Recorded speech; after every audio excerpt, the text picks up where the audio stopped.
Video 27, la santificación y la verdad espiritual. Este video es de suprema importancia debido a todos los fenómenos que están sucediendo dentro de las iglesias modernas. El punto principal es el siguiente: que la santidad que demanda Dios va acompañada invariablemente de la verdad espiritual, de la verdad ministerial, de la verdad bíblica y de la verdad del Espíritu Santo. Cuando alguna de esas verdades, cualesquiera que sea, fallan, y empieza a haber una falta de santidad, una falta de compromiso y rectitud hacia las cosas de Dios.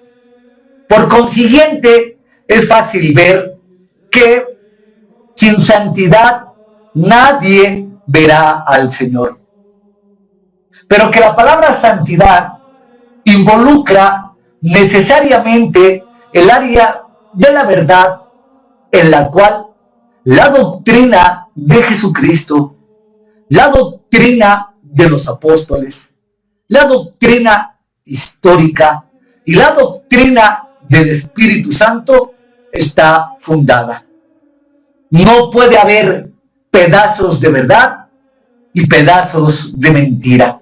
Cuando la verdad no es completa, cuando la verdad no es íntegra, cuando la verdad no es real, se hace cómplice de la mentira.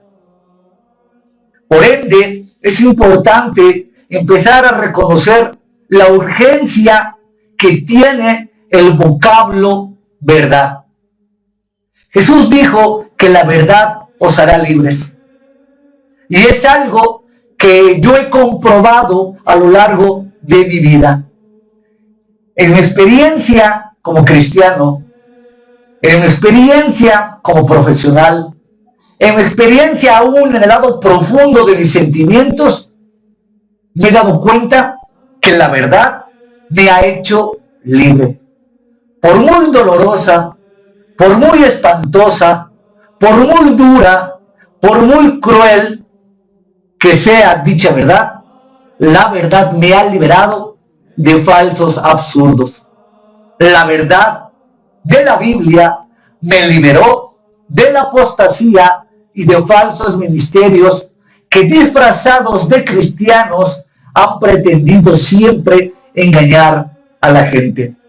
La verdad de la Biblia me liberó de la superstición y del mito de la Iglesia Católica Romana, añadiendo todos sus dogmas del magisterio de la Iglesia.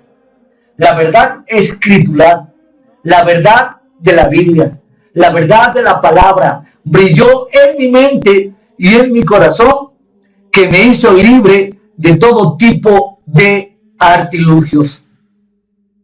Por ende, es importante la declaración que el Señor hace en Juan 17:19.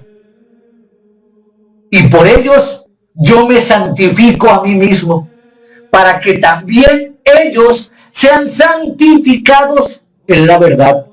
No dicen la mentira, no dicen la semiverdad, no dice una verdad escondida, no dice una verdad velada, no dice una verdad por conveniencia. Es una verdad íntegra, es una verdad total, clara, transparente, en el todo rigor del vocablo. Esta palabra ocurre en el Nuevo Testamento como una doctrina fundamental en la enseñanza del Señor. Y más tarde los apóstoles la desarrollarían. Esto es lo que veremos hoy sobre la base de 1 de Corintios capítulo 2, donde Pablo se refiere a la obra del Espíritu Santo en la impartición de la verdad. Reitero, en la obra del Espíritu Santo en la impartición de la verdad de Dios. Es prerrogativa del Espíritu Santo revelar la sabiduría de Dios, y es su prerrogativa el dar el poder para el ministerio de la palabra. Repito, es prerrogativa del Espíritu Santo dar el poder para el ministerio de la predicación de la palabra. Palabra basada en las Escrituras. Palabra respaldada por el poder del Espíritu Santo cuando se predica la doctrina tal como es.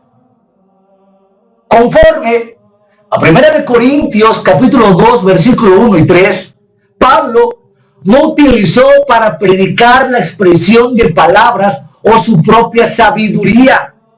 Al contrario, llegó a ellos en debilidad, temor y temblor. Pablo no se autoimpuso los títulos falsos de hoy en día como apóstol, profeta, ungido, patriarca, Mesías, maestro, y cuantos títulos honorables se han colocado en la soberbia y en el orgullo de la vanidad humana. Pablo va haciendo exactamente lo contrario. Pablo desarrolla su ministerio en la debilidad, temor y temblor. Porque agrega, mi palabra ni mi predicación fue con palabras persuasivas de humana sabiduría, sino con la demostración del Espíritu y de poder. Para Pablo era importante el poder del Espíritu Santo que abría la mente y el corazón de los que escuchaban la predicación para venir a la salvación. El poder no consistía en falsas galimatías, no consistía en falsas experiencias. El poder de la predicación se da en el Espíritu Santo cuando Él toca la mente, toca el corazón, convence al mundo de pecado, convence al mundo de la maldad, lo guía al arrepentimiento y lo guía a la salvación. Ese es el verdadero poder del Espíritu Santo en el milagro sustancial de que una persona eternamente perdida y condenada ahora viene a ser una persona eternamente salva. El poder del Espíritu Santo basado en el corazón, en el alma del cuerpo no regenerado, es para salvación. Pablo, en lugar de exhibir su propia habilidad, dice, en lugar de eso, yo entregué mi mensaje en una manera que probó cuán poderoso es el Espíritu de Dios. La reflexión es clara. La Escritura no deja dudas. El mensaje poderoso tiene que ser cuando el mensajero se siente débil, porque solo es cuando depende de la absoluta soberanía y poder de Dios. El apóstol Pablo renuncia a su sabiduría natural, pero es claro que no se queda con la cabeza vacía. Proclama un mensaje que es poderoso y que está lleno de sabiduría. ¿Cómo lo hace? Lo hace tomando a la cruz de Cristo como única sabiduría. Toma la humillación de Cristo como el único elemento en que gloriarse. Y toma la cruz como única sabiduría. Pablo anuncia a Cristo, poder de Dios y sabiduría de Dios.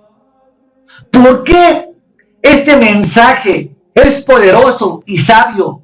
¿Y por qué ahora debe ser predicado como se predicó hace 2000 años? Porque Dios ha resuelto el problema que era insoluble para la sabiduría secular en dos aspectos. Primero, porque esa sabiduría secular no había podido rescatar el hombre del poder del pecado.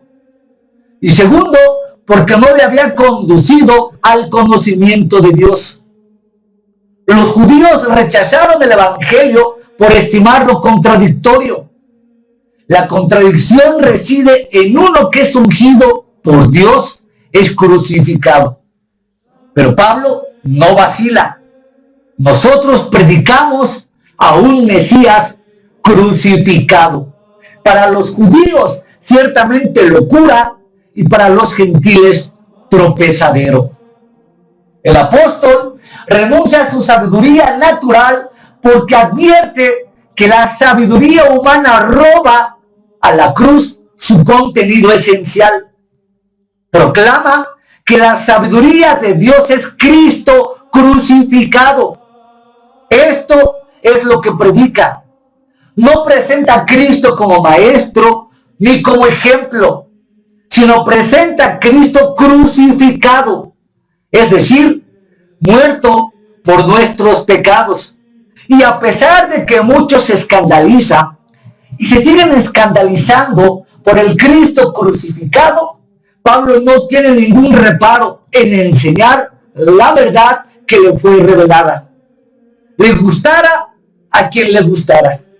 En ese ejemplo nato, claro, al predicar la verdad, el predicador, pastor, maestro o simple laico como un servidor, estamos comprometidos a predicar la verdad como es, sin intención alguna de quedar bien con nadie, sin intención alguna de pretender justificar a nadie, porque estamos hechos esclavos de Cristo. Crucificados juntamente con Cristo, solamente exponemos la verdad porque solamente a Él somos deudores. Por lo tanto, el apóstol reconoce que cuando llegó a los Corintios, se propuso no saber nada y ninguna cosa, sino a Jesucristo y a este crucificado. En este punto Pablo es enfático. Hay que subrayar el punto central en el Evangelio: Cristo y este crucificado. Este es el corazón y la verdad del mensaje. El pasaje enseña entonces con nitidez cuál es la predicación eficaz, cuál es la predicación verdadera, cuál es el núcleo del ministerio de todo pastor. Predicar a Cristo y a este crucificado. No andar predicando diezmos, no andar predicando sanidades y milagros falsos, no andar argumentando o no andar intentando hacer manifestaciones falsas del Espíritu Santo, creando atmósferas y ambientes que son claramente construidos por la habilidad humana. El mensaje de la cruz, el mensaje del Evangelio debe ser predicado claramente. Porque la Biblia dice, Pablo en Corintios, que agradó a Dios salvar a los hombres por la locura de la predicación. Y la predicación va acompañada con la predicación de la palabra y con la predicación de la verdad. Por eso ahora urge una restauración en la prédica basada en la Biblia. Porque vuelvo a insistir por enésima vez, las iglesias de hoy están llenas de circo religioso y han dejado a un lado la predicación, sabiendo que la predicación unida a la verdad contempla el aspecto esencial de la santidad. El pasaje entonces enseña que para vuestra fe no esté fundada en la sabiduría de los hombres, sino en el poder de Dios. Primera de Corintios 2:5. Entonces, ¿cuál es la predicación eficaz? Pablo tiene la respuesta. Es aquella predicación que está bajo el control del Espíritu Santo y por esa razón glorifica y exalta a Jesucristo. La predicación eficaz es aquella que está basada en la verdad de las Escrituras y su autoridad, no en lo que el intérprete pretenda creer o enseñar. Ahora se interpreta la Biblia en una libertad que va más allá de lo escandaloso, en una libertad que no sé quién les dijo que tal pasaje se interpreta de esa manera. Aclara el apóstol que la clase de sabiduría que da salvación no es de este mundo, ni de los príncipes de este siglo que perecen. El poder supremo y la sabiduría profunda se encuentran en Cristo y en grado infinito. La predicación tiene que manifestar ese poder y esa sabiduría. Pablo no quería que la filosofía fuera desterrada de las escuelas, sino del púlpito. Reitero, Pablo no quería que la filosofía, que el conocimiento científico fuera desterrado de las universidades, pero sí del púlpito, porque el púlpito se predica el mensaje de salvación. Hay áreas y momentos o estudios especiales en los que se pueden tocar estos temas, pero el púlpito está dado para la predicación y salvación de las almas, en la verdad que he estado postulando en este video. Por tanto, el poder supremo y la sabiduría profunda se encuentran en Cristo y en grado eterno. Pablo dice: mas hablamos sabiduría de Dios en misterio, la sabiduría oculta, la cual Dios predestinó antes de los siglos para nuestra gloria, la que de ninguno de los príncipes de este siglo conoció, porque si lo hubieran conocido, nunca habrían crucificado al Señor de la gloria. La sabiduría que habla el apóstol Pablo aquí es la sabiduría que Dios predestinó y en misterio. No voy a tocar el punto de la predestinación, porque eso ya lo hice en otros 16 videos que tú puedes consultar en mi página o en mi canal.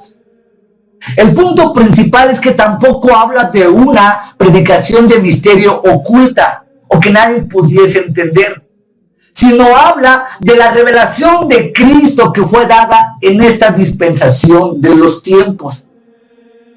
Por tanto, Dios ha sido revelado en la plenitud en Cristo. Cuando Pablo habla en el versículo 8, haciendo referencia a los hombres que crucificaron a Cristo, pero el apóstol destaca que esas autoridades humanas estuvieron controladas por poderes espirituales, poderes de maldad superior a los hombres. Entonces, si en aquel tiempo Cristo fue crucificado por hombres que no conocieron al Señor, es claro ahora que los mensajes modernos que se predican aún en el nombre de Cristo no conocen a Cristo. Porque violentando la Escritura, porque violentando la Biblia, porque violentando el mensaje principal de salvación, se han creado un Cristo al gusto del cliente. Se han creado un Cristo en la imaginación más fantasmal de sus pensamientos y han pretendido sustituir ese Cristo imaginario, ese Cristo comercial, ese Cristo religioso, ese Cristo inventado en las demencias mentales, lo han pretendido sustituir con el verdadero Cristo histórico y doctrinal. Tampoco tocaré ahorita el punto del Jesús histórico. Esto sí raya fuera del contexto de este video. Posteriormente voy a hacer un estudio muy detallado de eso. Por lo pronto, dejemos claro que la evidencia del Jesús histórico, que la evidencia de la doctrina histórica va más allá de toda duda. Se habla del Señor de la gloria porque esta gloria se ha manifestado en Cristo, donde se ve el poder salvador de Dios, como aquel que revela la gloria y el poder de Dios para salvar a los hombres. Romanos 6:4. Es notable que al referirse a la gloria de Cristo, el apóstol dice que Dios ha predestinado su sabiduría para nuestra gloria. Por tanto, debe quedar claro la importancia de la predicación. El predicador tiene que depender del Espíritu Santo para recibir el mensaje. Pablo declara que las cosas profundas Dios nos las reveló a nosotros por su Espíritu. Queda claro que para nosotros hoy se requieren dos cosas: una cuidadosa preparación del mensaje y la dependencia del Espíritu Santo. Pero no deben verse como alternativas, ni que una desplaza a la otra, sino una conjunción de esta verdad. Ahora, antes de que se me olvide, en la investigación puntual que he hecho a muchas iglesias, he encontrado un detonante muy significativo. La predicación del Evangelio ha sido sustituida hábilmente por la alabanza y la adoración. Hay iglesias en donde la alabanza y la adoración dura de una hora y media y hasta 2 horas. En un ambiente atmosférico, en un ambiente profundamente emocional, profundamente sentimental, profundamente pietista, se olvidan del poder de la predicación. Y después de la alabanza y la adoración, como sucede en la Iglesia del Señor en Quintana Roo Sur 409 en Toluca, Estado de México, viene el cobro de diezmos y ofrendas. Porque toman a una multitud seducida, toman a una multitud adormecida, toman a una multitud manipulada a través de sentimientos de adoración y alabanzas a Dios, y después viene el cobro del dinero. Esto realmente es una infamia y una contradicción real a la verdad de la Escritura. El poder, el mensaje, el punto central de una iglesia, amigo, escúchalo, no es la alabanza ni la adoración, es el poder de la predicación. En este punto han fallado y siguen fallando millones y miles de iglesias. Porque el pastor ignorante, el pastor inútil, el pastor que no conoce la esencia del Evangelio, al no tener nada que decir de verdad, entonces llena el culto, llena la iglesia con circo, con entretenimiento, con payasitos cristianos, con mismos cristianos, con alabanza, con adoración, y de esa manera se pasa el tiempo. Por eso la industria del discográfica cristiana ha tenido gran auge, porque ha encontrado una clientela segura en el sentimentalismo barato de las emociones religiosas, pero que en el fondo no lleva ni la más mínima clara pronunciación del mensaje de salvación. Más adelante tendré que postular necesariamente que lo que se conoce hoy como cristianismo no es cristianismo. El Cristo que se canta en las canciones no es el Cristo bíblico. El Jesús que tanto se proclama en los discos de Marcos Witt, de Adrián Romero, de Rojo, de Yuri, y nuevamente la lista sería interminable, no es la verdad del Cristo bíblico y por supuesto del Cristo crucificado, resucitado y glorificado. No tiene nada que ver. Ha sido el Cristo bíblico sustituido por un Cristo sentimentaloide que no corresponde a la verdad bíblica. O sea, ¿hasta cuándo tendré, y muchos, tendremos que seguir repitiendo una y otra vez que el evangelio que se predica hoy no es el evangelio según Jesucristo? No es el evangelio según los apóstoles y no es el evangelio según la Biblia. O sea, esa verdad inherente de la palabra y prédica de Jesús debe quedar claramente establecida para tener el parteaguas en esa reflexión profunda, bíblica, teológica, de hacia dónde estamos llevando a la iglesia hacia el nuevo milenio. Los dos grandes peligros que he hablado, como el ecumenismo y el movimiento carismático pentecostal, siguen erosionando profundamente la Iglesia de Cristo y la Biblia, y a nadie parece importarle. Porque la verdad de la Biblia, la verdad espiritual, la verdad de la palabra no puede ser separada, es indisoluble, es indivisible. O sea, no pretendamos creer que la ignorancia humana en la predicación del predicador, Dios la va a suplir con manifestaciones extrañas dentro de la iglesia. Dios no se va a prestar a tus juegos, a tus ridiculeces, a tus fantasías, a tus inventos chapuceros, haciendo creer que hay obras del Espíritu Santo sobrenaturales cuando no las hay.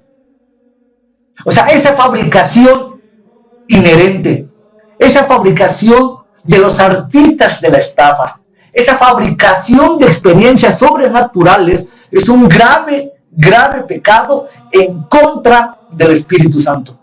Un grave pecado que debe ser denunciado con toda la dureza, con toda la crudeza y con toda la verdad de las palabras que a mí ya me hacen falta.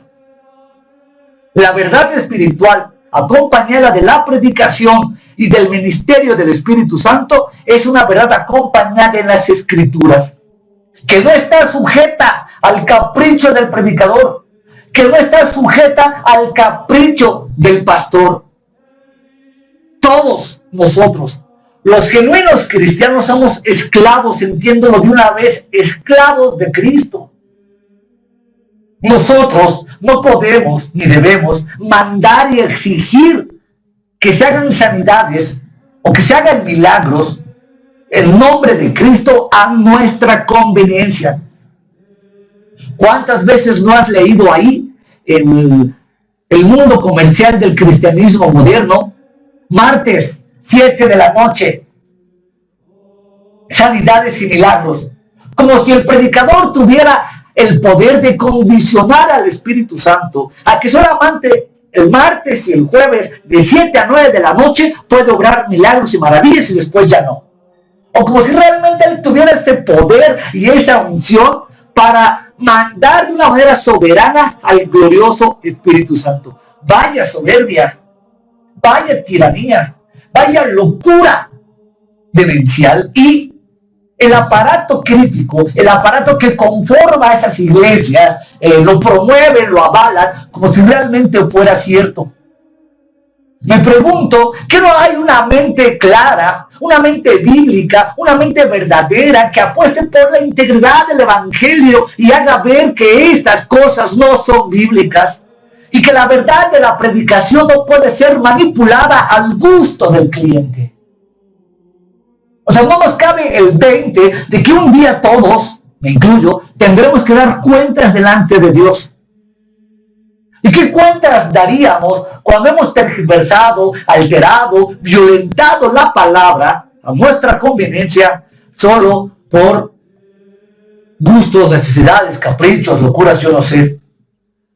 Por eso la preocupación inherente del apóstol Pablo en la verdad espiritual va tocante siempre a la predicación, a la urgencia de la predicación del Evangelio para salvación de las almas. ¿Por qué es importante todo esto? Porque el apóstol Pablo afirma que hemos recibido el Espíritu Santo que proviene de Dios. El Espíritu nos hace conocer lo profundo de Dios. ¿Para qué? Para que sepamos lo que Dios nos ha concedido, y agrega, por lo cual también hablamos. ¿Qué te ha concedido Dios? Salvación, justificación, sustitución, expiación, resurrección, glorificación. Pues entonces habla de lo que Dios te ha concedido. Pero no hables tus mentiras, no hables las mentiras del sistema evangélico por default, no hables según tus imaginaciones. Ahora, veamos lo siguiente. ¿Por qué es tan importante la predicación, la salvación, unida a la verdad inherente? porque predicar es enseñar. 1 Corintios 2:13 afirma, lo cual también hablamos, no con palabras enseñadas por sabiduría humana, sino con las que enseña el Espíritu, acompañando lo espiritual a lo espiritual. Pablo declara que su predicación y todo su ministerio como maestro de los gentiles consiste en hablar las palabras que el Espíritu enseña. Las palabras, dice Pablo, no solamente ideas genéricas. Las palabras que se predican son de Dios. Los temas de Pablo son las palabras de Dios, no las palabras del predicador, no las palabras del profeta, del ungido, del apóstol, que hoy tanto popula. Son palabras de Dios cuando se toman en el contexto bíblico. O sea, qué grave es esta situación. Espero que a la altura ya de estos 27 videos del Espíritu Santo, los que han tenido, ¿verdad?, la valentía de seguir esta línea de videos, te pudieras dar cuenta claramente que se ha cometido una verdadera profanación, un verdadero insulto, una verdadera tergiversación a las cosas del Espíritu Santo. La condición espiritual del hombre es la que tiene que ser cambiada mediante la predicación.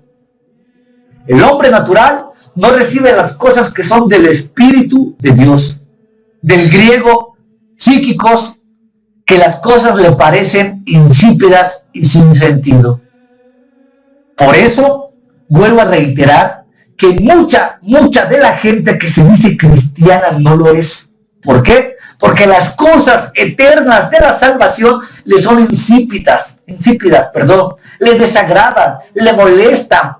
La gente de hoy prefiere más el circo cristiano, prefiere más el show cristiano, prefiere más los conciertos cristianos, prefiere más todas las ideas malignas que se han inventado que a la predicación clara y fuerte del poder del Espíritu Santo. La gente hoy prefiere ese entretenimiento barato que realmente estudiar seria y concienzudamente la Biblia. ¿Cómo me doy cuenta? ¿Cómo te das cuenta que no son seres espirituales? Porque son seres naturales que no se deleitan en las cosas espirituales de Dios. Esta predicación es tan importante porque el Espíritu Santo realiza la primera gran obra de santificación cuando rescata al hombre de las tinieblas y lo conduce a Cristo. O sea, el poder iluminador del Espíritu Santo, el poder revelador del Espíritu Santo es tan importante en la predicación que conduce al hombre de las tinieblas a la luz admirable. Y a la vez, cuando el hombre viene arrepentido a Cristo, cuando el hombre viene abandonando el pecado que lo ató durante mucho tiempo y recurre a una fe sencilla y primaria delante de Dios, él recibe instantáneamente los 33 beneficios de la gracia en Cristo, que ya también tengo en otro video. O sea, son 33 beneficios espirituales instantáneos que no necesitan de ninguna experiencia, que el verdadero creyente recibe cuando viene el arrepentimiento y Cristo se convierte en Señor y Salvador de su vida. Son 33 obras magníficas y maravillosas que el Espíritu Santo hace en el pecador regenerado. Por eso nunca me cansaré de insistir la importancia de la predicación. El gran ministerio que Dios le dio a Carlos Spurgeon allá en Inglaterra, con los puritanos, fue tan grande, fue tan poderoso, que la predicación de Spurgeon estuvo llena de doctrina, de poder y del Espíritu Santo basado en las Escrituras. Por supuesto, su elocuencia tiene mucho que ver, pero la doctrina estaba fundada en la Biblia. Y todavía hoy nos deleitamos con gran asombro el poder que Dios le dio a Charles Spurgeon en esos mensajes gloriosos, poderosos, santos, que te motivan a seguir el camino recto, que te motivan a obedecer, que te motivan a estar agradecidos con Dios. Yo siempre he afirmado, desgraciadamente, yo no tengo esa elocuencia, Yo no tengo esa facilidad, mucho menos ese carisma barato, sentimentaloide, que usan los predicadores para robar y engatusar a la gente. Yo no tengo nada de eso. Vuelvo a repetir, yo no soy pastor, yo no soy líder religioso, yo no soy maestro, yo no soy nada.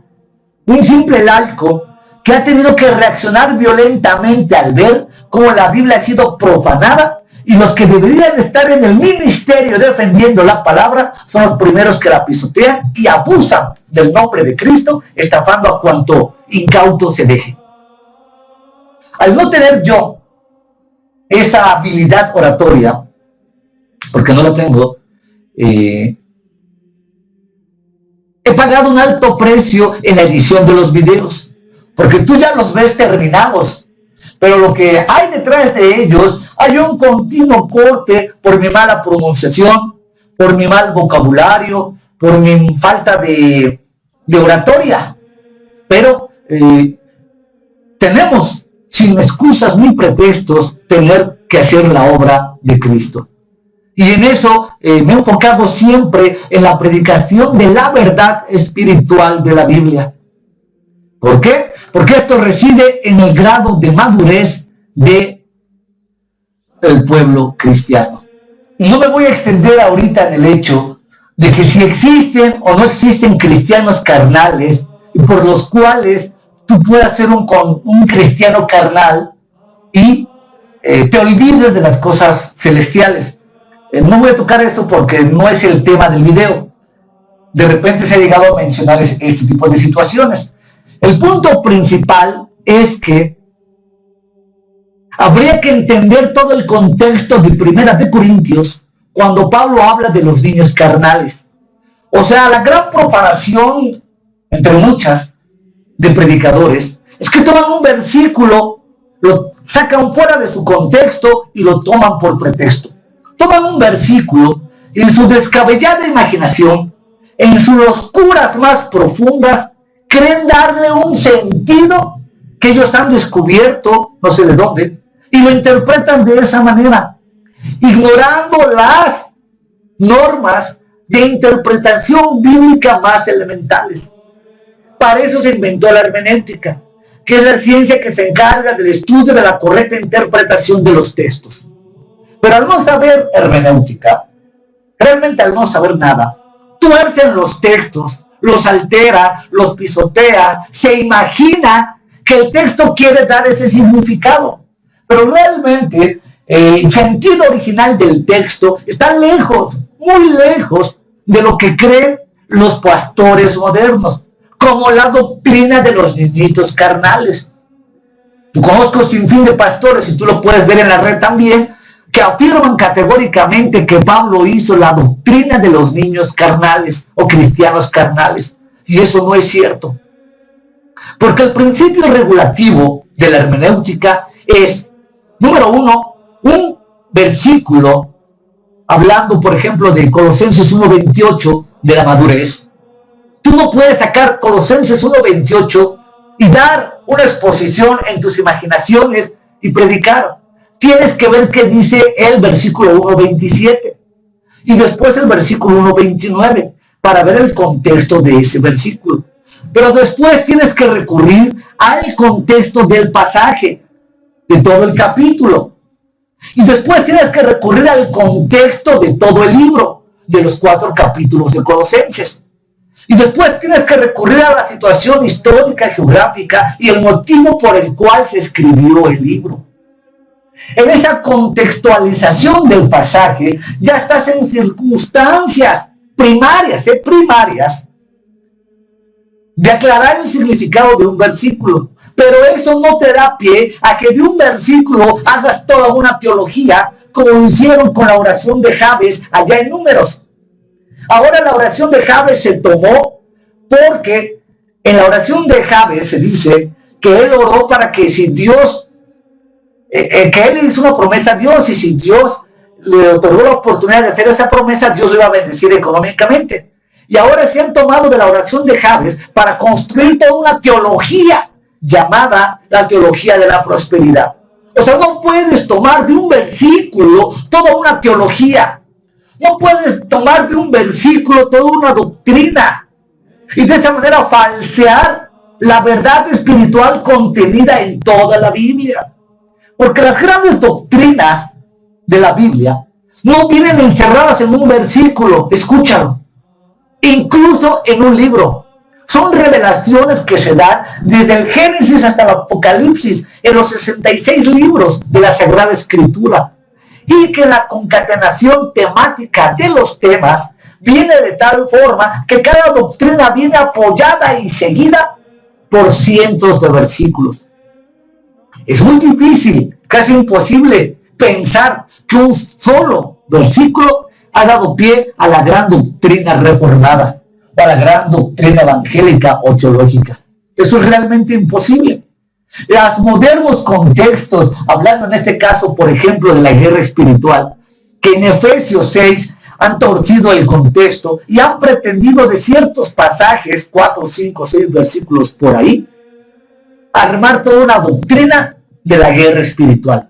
Y han torcido y mistificado todo el Antiguo Testamento, pretendiendo avalar una guerra espiritual que la Biblia no habla.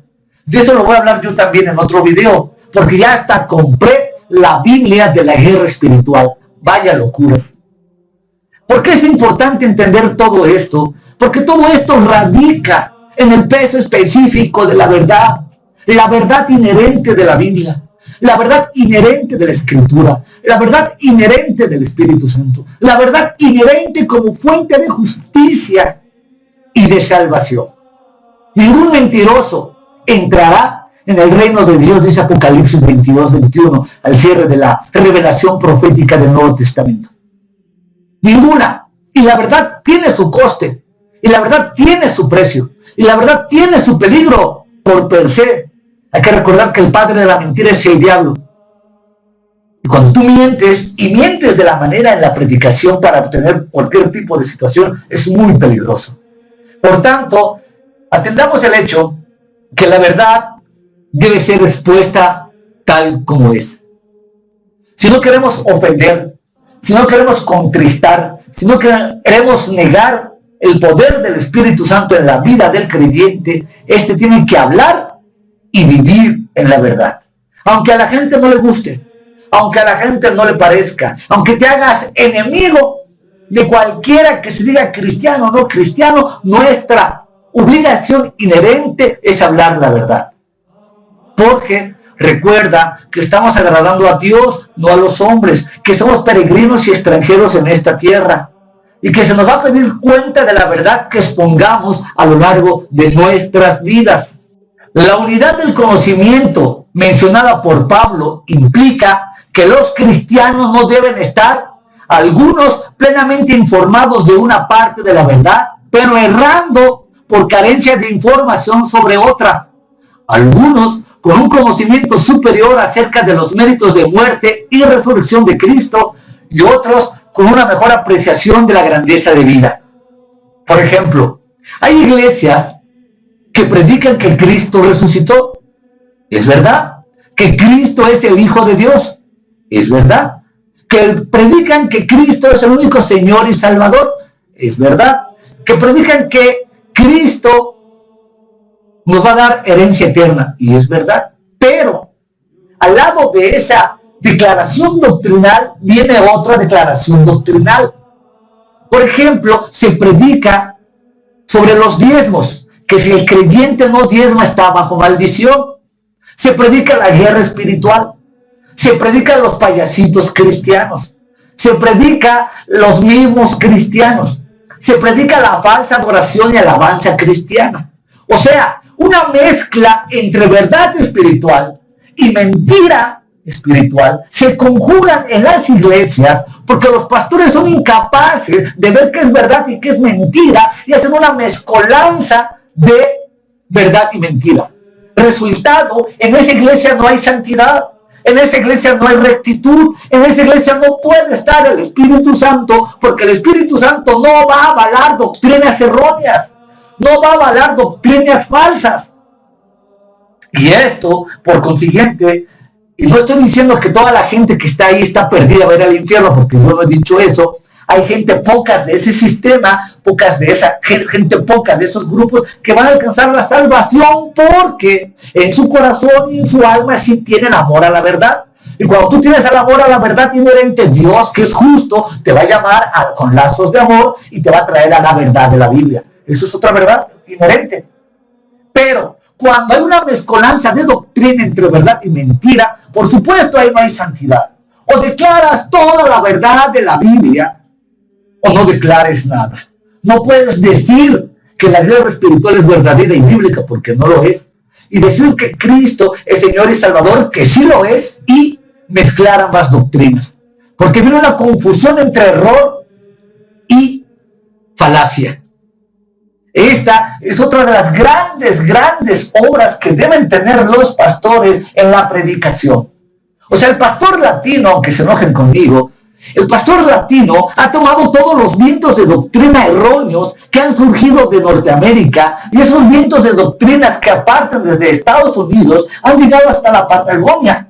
Y desde la Patagonia han recorrido todo el camino otra vez de regreso a Estados Unidos, pasando por Centroamérica, por América del Sur y por todo lo que corresponde al continente americano. Y se han tragado sin el menor escrutinio todo viento de doctrina. Han recibido la falsedad de la teología de la prosperidad y la han abrazado porque en la avaricia ellos quieren santificar la avaricia. Han abrazado el espíritu carismático que va en contra de las escrituras porque quieren tener experiencias, sueños, mitos, fantasías más allá de la propia escritura. Entonces, lo he dicho sinceramente, a estas alturas del partido, de la historia de la iglesia, ya no se sabe qué es verdad, qué es mentira. Ya no se sabe quién tiene la verdad. Ya no se sabe en los diferentes grupos religiosos, tanto católicos y protestantes que se han sectarizado mucho, quién pudiera tener la razón. Necesitamos urgentemente la restauración de la verdad en la predicación. Necesitamos urgentemente la verdad de la predicación en los ministerios y en las iglesias. Que se predique la verdad de la escritura tal como es. Y que se dejen de tanto mito, de tanto cuento, de tanta fábula, de tanta demencia, de tanta locura y de tantas cosas que no tienen nada que ver con la Biblia. Ahora, yo te voy a decir algo muy importante. ¿Cómo sabes tú qué dice o no dice la Biblia? Porque algunos me han preguntado eso. Pues mira, sencillamente, la respuesta es muy sencilla. Lo único que tienes que hacer es leer la Biblia o escuchar la Biblia. Es todo lo que tienes que hacer. Si tú te alimentas diario de la palabra de Dios, si tú diario estudias la Biblia, si tú diario conoces el secreto, el pensamiento y la voz de Dios, te vas a dar cuenta lo que sí es de Dios y lo que no es de Dios. Inclusive lo propio que yo te predico o yo pretendo enseñar. Yo nunca, a lo largo ya de casi 320 videos, he encontrado una sola confrontación teológica o bíblica en la que se quiera debatir teológicamente o doctrinalmente uno de mis videos. He encontrado fantasías sentimentales, he encontrado ataques violentos, virulentos, muy duros, los cuales no me espanto y estás en tu derecho, acerca de mi lenguaje muy beligerante. Pero eso a mí no me espanta. Pero todavía no he encontrado nadie que intente debatir alguno de los videos. ¿Por qué? Porque están basados en la Biblia. Porque si aún yo me he equivocado en algún punto, yo soy el primero que tiene que ir a la verdad de la Escritura. Y cuando yo pudiera encontrar un error, decirlo claro y francamente, abiertamente a la pantalla, me equivoqué, este es el sentido histórico de la doctrina. Porque somos humanos, nos podemos equivocar. Eso a mí me queda muy claro. Pero de ahí a que prediques una herejía violentamente, a que prediques una herejía sabiendo que es una herejía, que prediques una herejía sabiendo que vas a obtener dinero o cualquier otra ganancia, que prediques una herejía deliberadamente, eso sí, es ir en contra de la verdad del Espíritu Santo en la Escritura. Porque ahí está la clave. Cuando tú te opones a la Biblia, cuando tú te opones a la verdad revelada, cuando tú te opones a la verdad de la Escritura, te estás oponiendo directamente al Espíritu Santo. Porque voy a hacer un video en el cual voy a decir claramente, voy a explicar el poder, la influencia, la revelación y la iluminación que tuvo el poder del Espíritu Santo en la creación de la Biblia, lo que se conoce como la teología.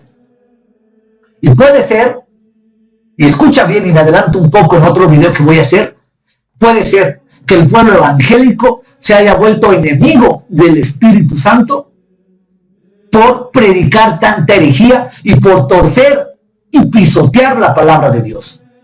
Por eso es que hemos visto que esta apostasía ha agarrado un torbellino impresionante y ha abrazado iglesias, porque siguen profanando la Santa Escritura. Y el Espíritu Santo no va a respaldar a nadie, sea quien sea, que tuerza la Biblia, porque es la voz de Dios, porque es el mensaje de Dios, porque es el aliento de Dios y es la voluntad de Dios, que todos nos sometamos y obedezcamos la palabra de Dios. Ahí está el asunto. Si la Biblia nos indica y nos da urgencia de predicar para salvación de los hombres, es porque el Espíritu Santo le ha placido y sabe en su omnisciencia por qué es así la situación. A veces el entendimiento humano no alcanza a comprender por qué esa urgencia de la predicación tal y como es por mandato del Espíritu Santo. Eso sí es muy grave. El Espíritu Santo te manda a predicar la verdad de Cristo, glorificando a Cristo en la verdad de las Escrituras. Y ahora tenemos que hacer exactamente todo lo contrario, olvidando las palabras del Espíritu Santo, yendo en contra de la indicación y mandato del Espíritu Santo. Ahora se predican mentiras ministeriales de una manera flagrante, de una manera escandalosa, de una manera por demás abusadora. Qué grave resulta enseñar y predicar cosas los cuales la Biblia no está escrita. La condenación que Apocalipsis habla en contra de la Iglesia Católica Romana en el capítulo 17, concretamente, y por ahí también el 18, es precisamente por eso, porque sustituyeron la palabra de Dios por el dogma y por el magisterio de la Iglesia. Y creen sin fin de mitos católicos, dejando a un lado la Biblia. La reforma de Martín Lutero se dio en el levantamiento de la Escritura. Y ahora el protestante moderno, con su ecumenismo falso, pretende regresar a la Edad Media, negando la verdad y el poder de la sola Escritura. Así que no voy a hacer más largo el vídeo, pero si algo faltara, diré lo siguiente. Para demostrar que la predicación eficaz es solamente aquella en que el Espíritu Santo puede desarrollar su señorío, Pablo agrega una argumentación fundamental en la última parte del capítulo. Declara, por una parte, que todo ha procedido del Espíritu. El Espíritu procede de Dios. Instruyó a los apóstoles para que supieran lo que Dios nos ha concedido. El vocablo se traduce concedido es charizomai, que está relacionado con gracia. Se trata, pues, que Dios nos ha otorgado en su gracia libre y gratuita para predicar la palabra. Pablo enseña que la doctrina de la inspiración plena y verbal de la Sagrada Escritura es una doctrina que deja establecida la autoridad absoluta del Espíritu Santo respecto a la revelación de la doctrina y asimismo ciertísimamente su inspiración, por cuanto en el nombre del Señor nos ha sido dado un intermedio de los apóstoles. La actividad del Espíritu Santo no se limitó a revelar a los escritores, sino que también dio las mismas palabras que ellos utilizaron. Y ahora, para terminar, daré lo que es el discernimiento espiritual. Dice el versículo 15, el espiritual juzga todas las cosas, pero él no es juzgado de nadie. Y aquí está el derribe claro de la falsa doctrina de los tiranos del poder, de los tiranos del abuso del poder, de los tiranos pastores y maestros que siempre salen con su cuento mágico, velado, ciego, estúpido. No juzgues, es que no juzgues, es que solamente ores, es que no hables tan mal, es que no te fijes en el pastor. O sea, esas demencias no son bíblicas. Aquí Pablo en el versículo 15 dice, el espiritual juzga todas las cosas. Y el griego juzgar es el vocablo anacrino, que significa discernir, distinguir o separar una cosa para examinarla exhaustivamente, no para mirarla superficialmente, no para mirarla de reojo, para examinarla exhaustivamente. Esto, por supuesto, no indica que el cristiano debe ser absolutista, pero sí indica que debe usar la mente, la inteligencia, el don del Espíritu Santo y el poder de la Escritura para ver lo que se está predicando como cuerpo de doctrina. La mente de Cristo fue concedida a los apóstoles, de modo que el creyente puede encontrarla en los escritos apostólicos. Cuando realmente el Espíritu Santo entra a una vida, todo cambia. Y uno de los cambios más importantes es el discernimiento espiritual. Es poder diferenciar lo santo de lo profano, la luz de las tinieblas, lo sal de lo dulce, lo amargo del placer. Es una de las características inherentes cuando el Espíritu Santo realmente entra en la vida de un creyente. ¿Cómo sé yo cuando un verdadero cristiano es lleno del Espíritu Santo? Cuando rechaza de una manera clara, de una manera frontal y directa las herejías que tanto se predican. Cuando rechaza todo viento de doctrina que no pertenece a la luz de la Escritura. Esa es la clara evidencia que alguien recibió el Espíritu Santo. El libro de los Hechos dice que el Espíritu Santo es dado a los que obedecen. ¿Y qué hay que obedecer? Pues la palabra escrita, la palabra revelada, la doctrina conforme a la revelación de Jesucristo y a la revelación de los apóstoles. Que no hay ninguna contradicción. Al contrario, es el suplemento y el desarrollo de las palabras del Señor y Salvador. Espero que a esas alturas del partido nos demos cuenta ya lo que es el ministerio del Espíritu Santo. Y que el Espíritu Santo, por enésima vez reitero, no va a apoyar, no va a respaldar, no va a dar por bien hecho las falsas experiencias carismáticas que se dan en las iglesias, violentando la Escritura. Por último, deténgase cada creyente en cada detalle y en cada doctrina. Pídale a Dios que le ilumine y va a encontrar en ellas todas las riquezas de la gracia manifestada en la Escritura.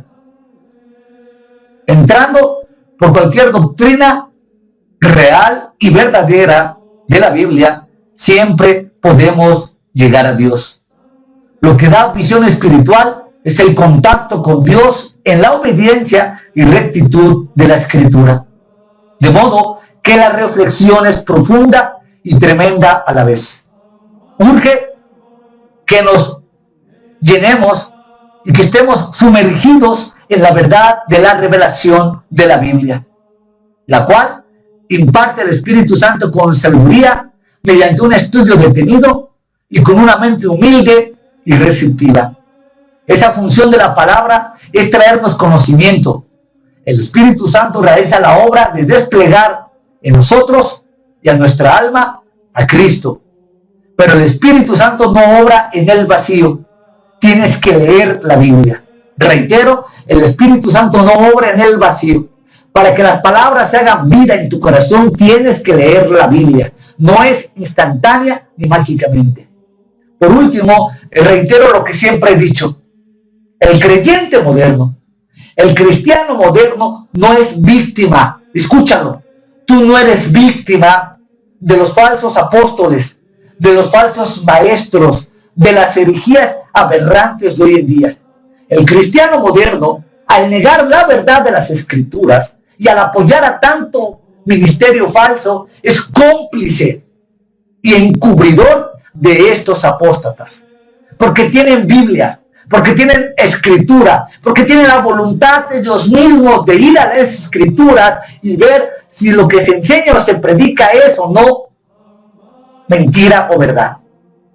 El cristiano moderno no es víctima, es cómplice, es un cubridor de tanto apóstata que hoy popula en nuestras iglesias. El día del juicio, nadie podrá delante de Dios afirmar: es que Guillermo Maldonado me engañó, es que Cash Luna me engañó, es que fulano me sometió. Eso es verdad, pero el punto principal es que tú tenías Biblia, tú tenías el poder de la palabra de Dios en tus manos e hiciste caso nulo de eso. Tú tenías el poder de la escritura y cerraste tu mente y tu corazón a la revelación de la palabra escrita. Nadie, ya a estas alturas del partido, en pleno desarrollo de la iglesia y en tanta evolución del sistema satánico, apóstata, ecuménico, carismático, ya nadie es víctima. Todos somos culpables de una u otra manera de tanta herejía. Porque, reitero, tenemos Biblia para poder escudriñar la escritura. Así que la verdad espiritual en la cual se configura el Espíritu Santo es una verdad basada en la escritura.